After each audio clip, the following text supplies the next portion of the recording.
Welcome back to the podcast. My name is Sydnee and this is my husband, Tre.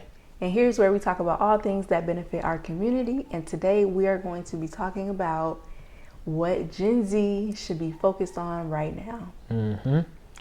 And if you don't get it, we're both Gen Z. But I want to kick it off. Why are we talking about this topic, Sydnee?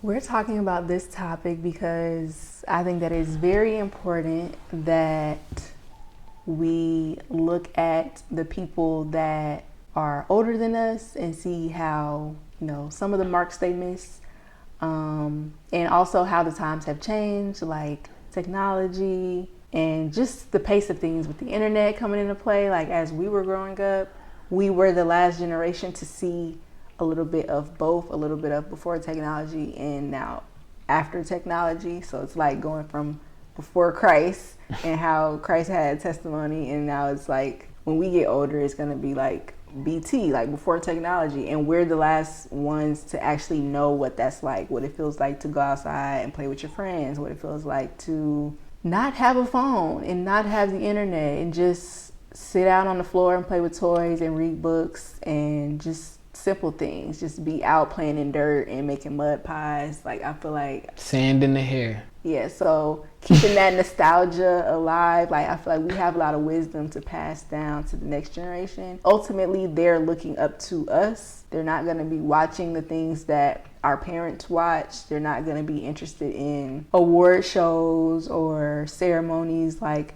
maybe our parents watch or our older siblings watch. So yeah, I think that because of social media and the times we are in, we are their television. They're growing up looking at their phones, which is kind of like a double-edged sword. It's a great thing, but then it's also a harmful thing. But I feel like it's an important time for us to take the initiative to trailblaze and actually put in front of them things that are helpful to them instead of just letting millennials just do whatever they did and just leave it at that. Like, we don't want to spend too much time thinking that we don't have a voice or we're not good enough, or we don't want to feel defeated or like there's no hope, because there's a generation that's looking up to us. And I feel like that's the important part. Gen Alpha is going to be looking up to us and the generations after. You saw something off of camera about like the people that are that are high in those early generations, like that are successful in the baby boomers, the successful people in Gen X, the successful people in millennials. Those successful people needs to be replaced. And I feel like since we are growing older, Gen Z is growing older and we're getting knowledge, we're becoming more aware, we need to take on that responsibility.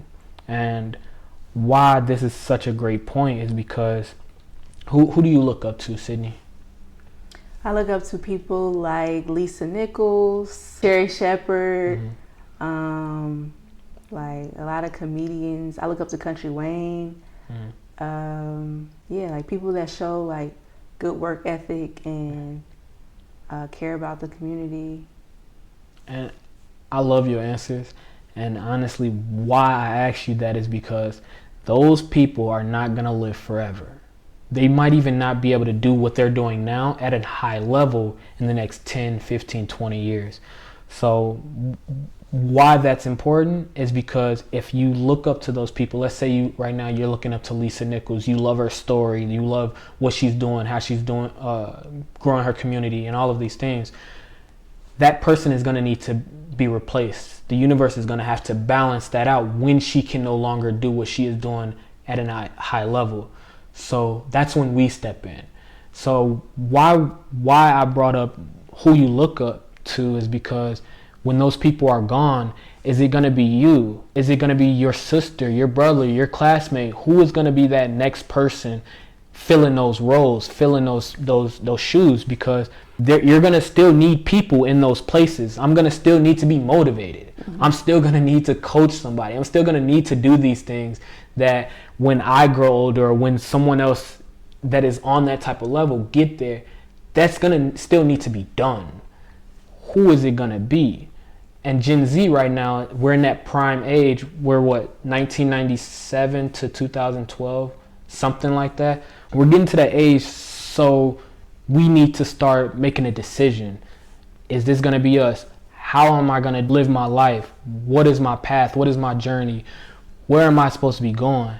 It's just I marvel at this topic because everybody, kind of like with our past episode, everybody wants to be the tortoise. Everybody wants to be the grandmaster, know everything. But where were you the panda? Were you the client? Were you the person learning, doing the hard work? Was that you? Because if it wasn't, how will you ever amount to being the tortoise? How will you amount to being this all-wise and all-knowing person? Because you didn't sit and take the time to understand and learn. That's why I feel like right now, Gen Z, right now, we're probably the panda. We might be the little raccoon out of Kung Fu Panda. We might have a few clients, but we still don't have that tortoise Oogway knowledge right now. So you need to understand who you are looking up to, see what they are doing, and try to fill their role when they're gone, because they're not going to be there forever. But if y'all love our conversations, if y'all love our episodes, drop a comment, like, share, and we out, y'all.